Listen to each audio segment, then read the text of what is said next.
United Lutheran Seminary presents the Seminary Explores podcast, conversations on faith, art, people, politics, theology, life, and more, with voices from around the corner and around the globe.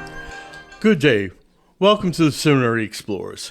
My name is Nelson Strobert, and today my guest is Dr. Jon Pahl, who holds the Peter, Paul, and Elizabeth Hagen Chair and Professor of the History of Christianity at United Lutheran Seminary. For the next few moments, he will share the top stories in religion for the past year, 2025. Welcome to the Seminary Explores, Dr. Pahl. Thank you, Nelson. Great to be with you. Well, I'm anxious to hear about your feel for the top stories in 2025. Do you want to just share or go over that list, and then we'll go back and then examine them? That sounds great. Yes, okay. I have seven top stories from 2025. The first is the increasing significance of interreligious peacebuilding. Maybe counterintuitive to some, but happy to talk about that. And then the second corresponding story is the increasing rise of religious nationalisms around the globe. Right. Third story is the first U.S. Pope, Pope Leo, and be happy to talk about him and his significance.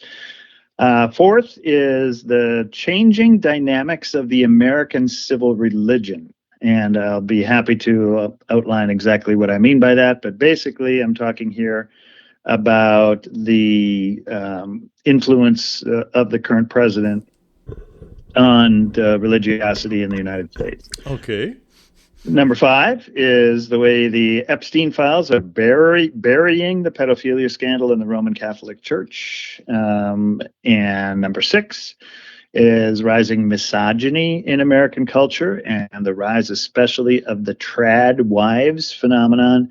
And number 7, and last, but hardly least, would be the extensive GAZA protests and the increasing weaponization of anti-Semitism, the accusation of anti-Semitism. So those are 7 big stories. I suppose 8 would be ICE and the protests against ICE, but that's more 2026. So right. Okay. We'll stick with those for 2025. Well, in that case, let's just start at the beginning with the peacebuilding, religious peacebuilding. Could you share about that? Mm-hmm. It's the most significant story in the history of religions in the 20th and early 21st century that nobody knows about. Across the board, in religious communities, there's been engagement on behalf of greater peace and justice. And organizations such as the Fellowship of Reconciliation, Religions for Peace, the historic peace churches, of course, within Christianity, American Friends Service Committee, and the Mennonite Center Committee, along with our cooperative agencies, the World Council of Churches, Lutheran World Federation. All of these groups are intentionally engaged, not only in ecumenical, but in interreligious dialogues and cooperation on behalf of greater justice and peace. What do you think has brought this movement to the fore? Well, it is a happy accompaniment of globalization, the fact that we are able to travel and communicate with each other in an instant anymore. It's also, I think, a reaction to the way religions were engaged in reinforcing militarism and warfare, especially in the 20th century. Mm-hmm. The founding of the Fellowship of Reconciliation is illustrative in that regard. It came out of World War I. A German Lutheran and an English Quaker said, our countries are at war, but our religious communities should not be. And so they organized the Fellowship of Reconciliation, which has now grown into the largest and most enduring of the interreligious peacemaking organizations around the globe. But I think it's quite impressive to see the scope across traditions, especially monotheisms, Judaism, Christianity, and Islam, but also Buddhism and Hinduism, and across the board, Right. indigenous traditions as well, recognize the capacity of our religious traditions to contribute to a more just peace, and the unfortunate legacy of when they have failed to do so. Right, indeed. Oh, thank you for that. Expansion and definition of what that means for you and for the Hmm. world.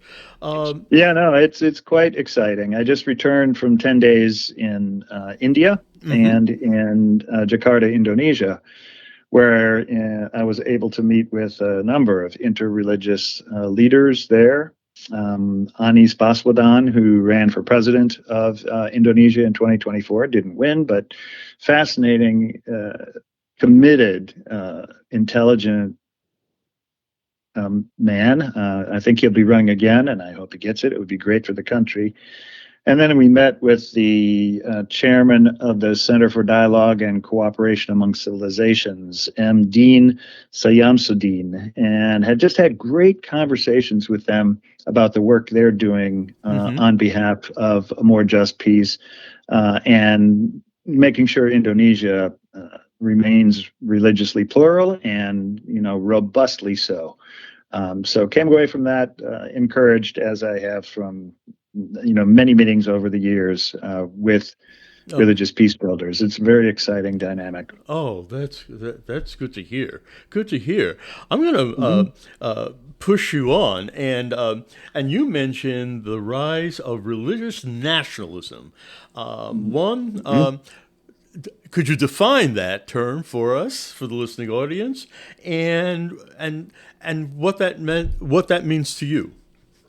Well, it's kind of the opposite of interreligious peace building. Is the deployment of religion on behalf of reinforcing a particular nation state. And the examples around the globe are pretty evident. And what I mean by religious nationalisms will become apparent through the examples. So Russia, Putin has clearly mobilized the Russian Orthodox Church on behalf of his war. Right.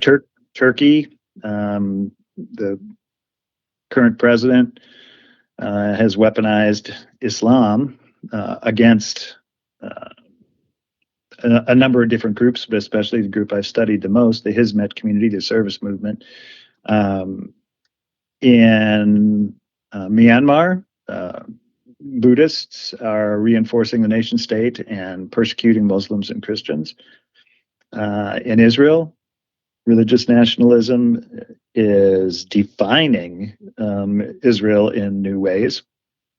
And here in the United States, of course, there are many efforts to assert the existence of a Christian nation, fiction that has been frequently touted but never actually realized. And we saw it most evident in relationship to the Charlie Kirk murder, where you saw this merging of religiosity and devotion to the nation, blending kind of seamlessly. I think we can understand across these traditions and around the globe that we're dealing here with a global phenomenon. And I think the best way to understand it is as a backlash to globalization. If interreligious peace building is a sort of natural expression of the emerging global networks, Right. religious nationalism is the opposite of that, is the attempt to, again, generate a parochial ideology justifying a particular nation state and imagined community. And so those two kind of go together. And it's my conviction that interreligious peace building represents the vast majority of people of faith around One the globe. hopes. But Yeah. yes, but religious nationalism certainly has asserted itself and is representative of a significant minority of believers around the globe. But they certainly have a loud voice, Yep. and people and listening to them.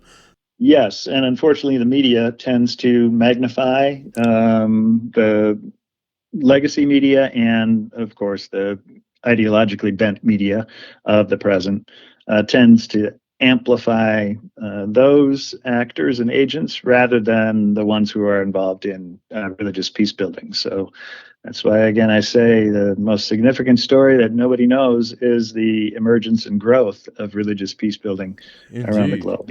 We have a great example among Lutherans, Lima Bowie in Liberia. I mean, her Yes. story is absolutely incredible, and without a weapon other than her voice and her capacity to organize the Muslim and the Christian women of Liberia, ended the Hmm. civil war, helped forge a new constitution.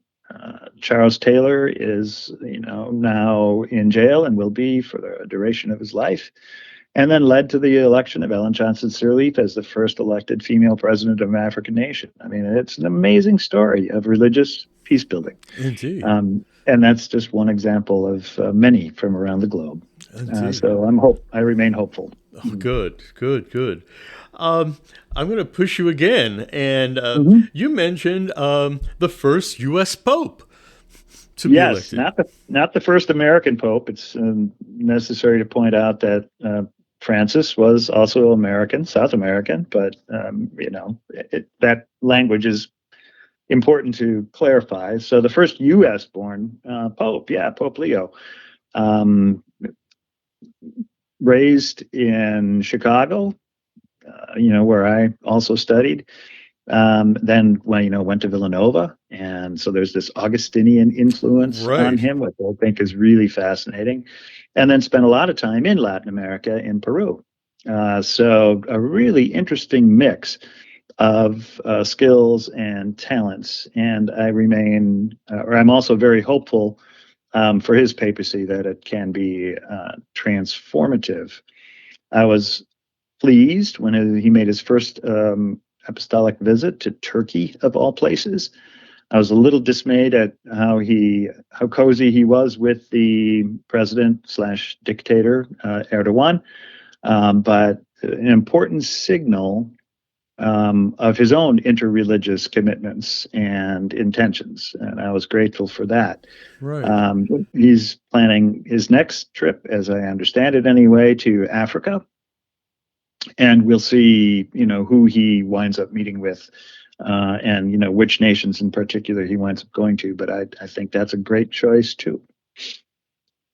Sure. So I'm positively inclined toward Pope Leo so far. He's been an anti-nationalist and been pro-immigrant.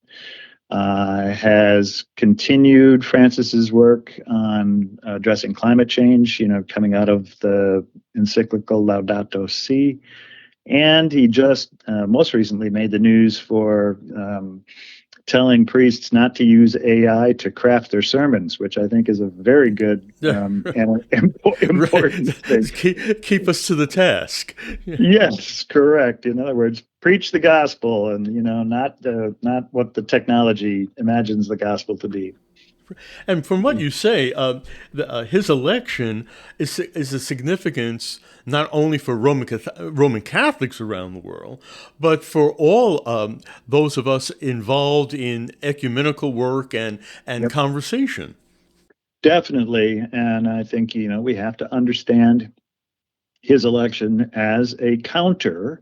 That is the church intentionally countering the religious nationalisms that have arisen around the globe, and especially the so-called Christian nationalism here in the United States. Right.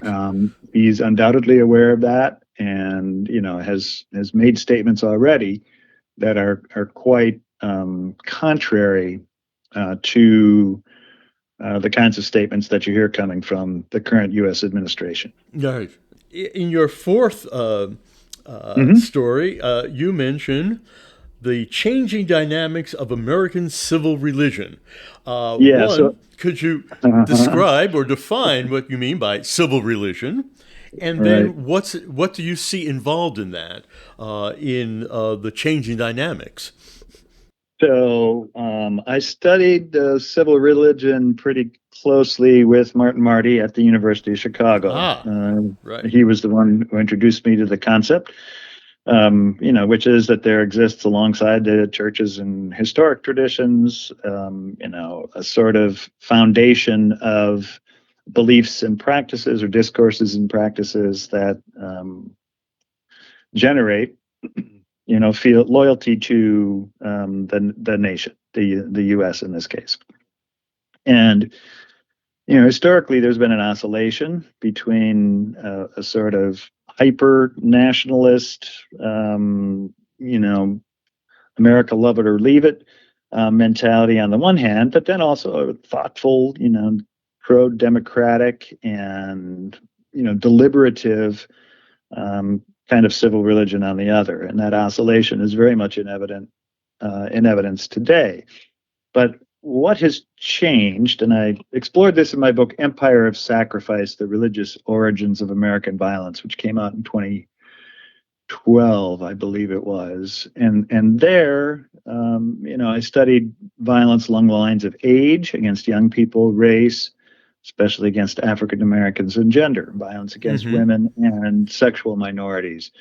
So I have no illusions about a sort of sanguine or gentle version of the civil religion. It's always been wrapped up in what I call in the book blessed brutalities. But what has emerged under the current administration is increasing militarization. Trump has called for increasing the budget to 1.5 trillion. A decrease in the rule of law, which is really important. Undergirding that is a sense of covenant, of trust. And when that is gone, it is difficult to hold a democracy together because our words matter, and how we speak about things and being able to verify that someone is telling the truth is foundational to the rule of law.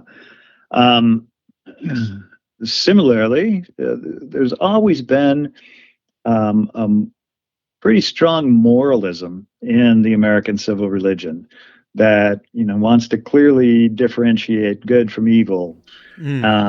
And I think that has actually eroded in recent years, and you see instead in its place an antinomianism, hostility to the law across sectors and in various dynamics. And then finally, in Empire of Sacrifice, I argued that there were these practices of sacrifice of young people, of African Americans, and of women and sexual minorities in American history that continue and are ongoing. But sacrifice can also be understood as a commitment to selflessness, to renunciation. Right. And that's pretty much gone, I think, that idea of delayed gratification. The current mentality, as I see it, or the religiosity, oscillates between a nihilism on the one hand and a hedonism on the other hand, without much middle ground in between. And that's got to be confusing for young people coming of age right now. What do you see? What do you see as a counter to this, or how can one change this attitude? Yeah, well, it won't happen overnight, but here the robust engagement with our religious traditions is absolutely crucial, and I think again, interreligious engagement is incredibly exciting and has great potential to reconstruct civil society. Now, understood here that interreligious engagement includes with people who don't identify with any historic tradition. Right. So atheists and the nuns are welcome.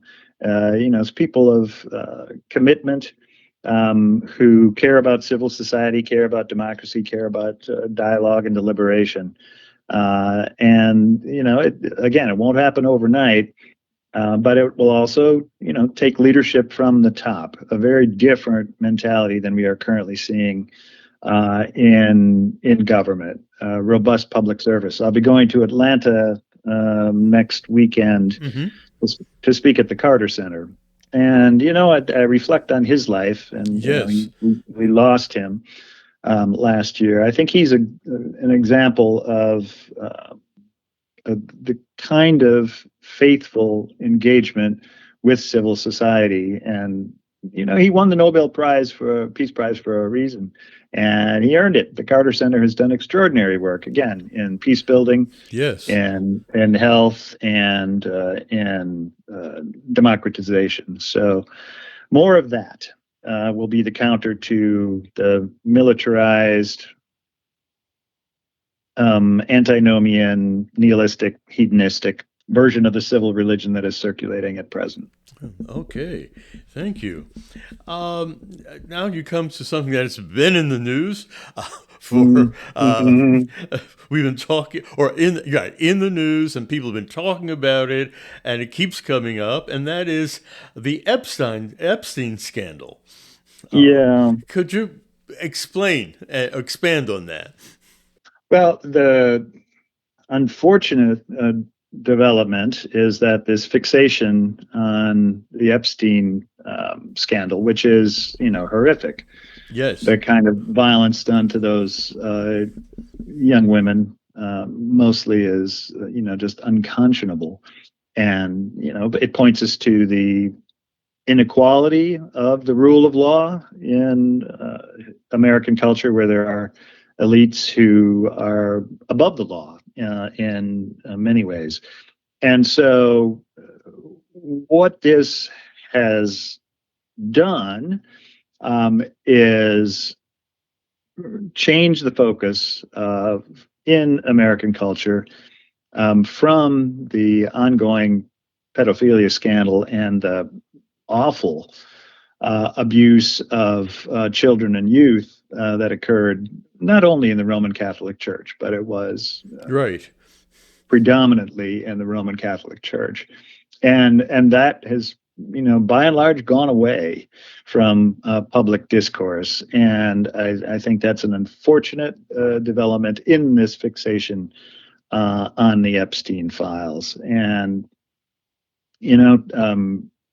America likes to imagine itself as a society that is pro-child, pro-youth, Right. and certainly in advertising and in other forms of marketing. You see the presence of children and youth lionized.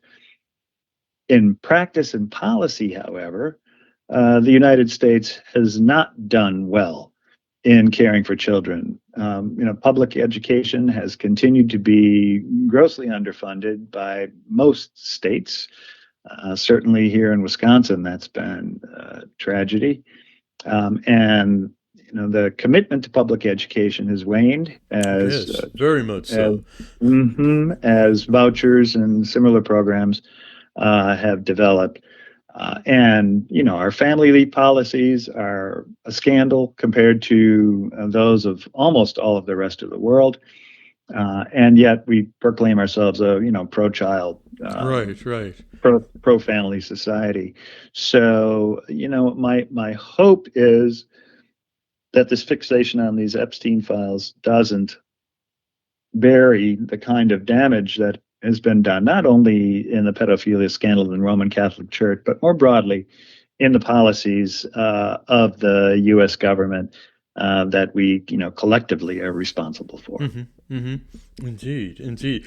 Hopefully, as this scandal continues to come before us, that people might begin to then start thinking back to how we think about children in general. Yep. Yeah, absolutely. And that's my hope, is that there will be some accountability and also policy change to come out of this. Indeed. As we talk about victims, your sixth top story in religion concerns the increasing growth of Misogyny.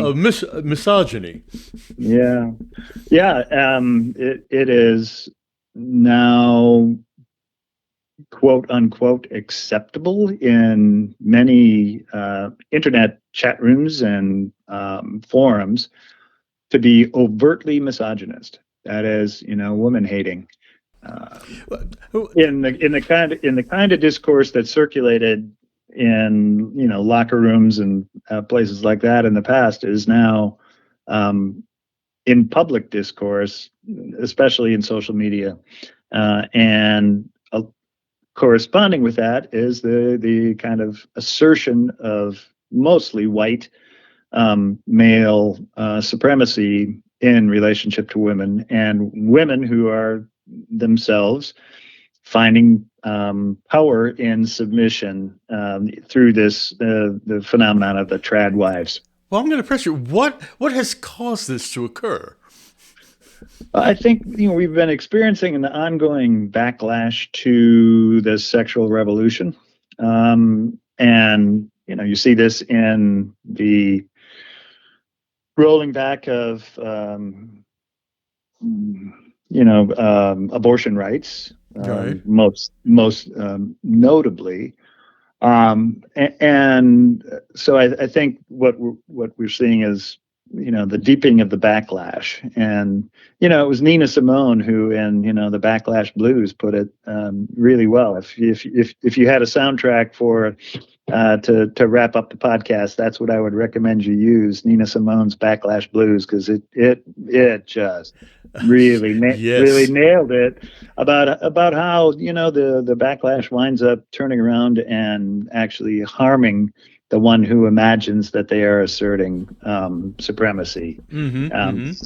So anyway, I think that's likely to emerge. In other words, this is probably something that is short term and God willing, not likely to lead us to the sort of Handmaid's Tale scenario that some public leaders are painting for us. Yeah, I think with women being the majority in the population that they're not going to go back. No, not the majority anyway. Thankfully, there ought to be enough allies out there to stem the tide of this kind of rising misogyny, Exactly. and to speak out against it. Indeed, indeed. Now we come to the seventh and final story for you, and that is the Gaza protests. Yeah, it's been fascinating for me to see, on the one hand, the largely silent acquiescence in the U.S. media to the clearly asymmetrical response of the Israeli government to the horrific attacks by Hamas.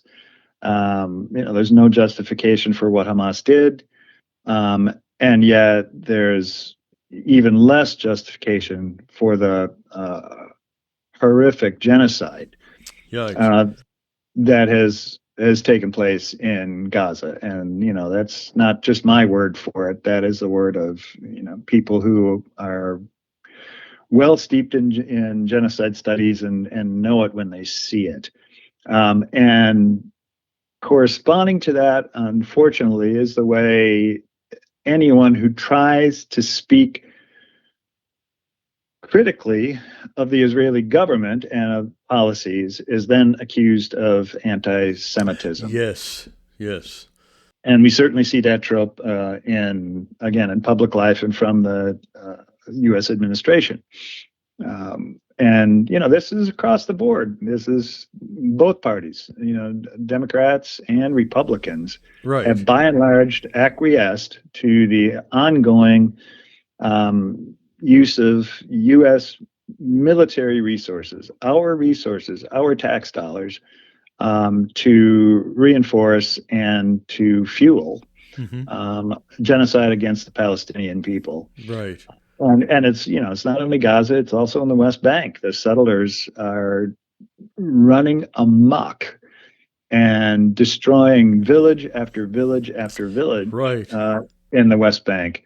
And again, this is the kind of thing that the church needs to join in protesting and, take the consequences, while at the same time, supporting our Jewish sisters and brothers with as much love and understanding and as compassion as we can bring to them too. So Indeed. not an easy balance. Not at all. That one. Not at all.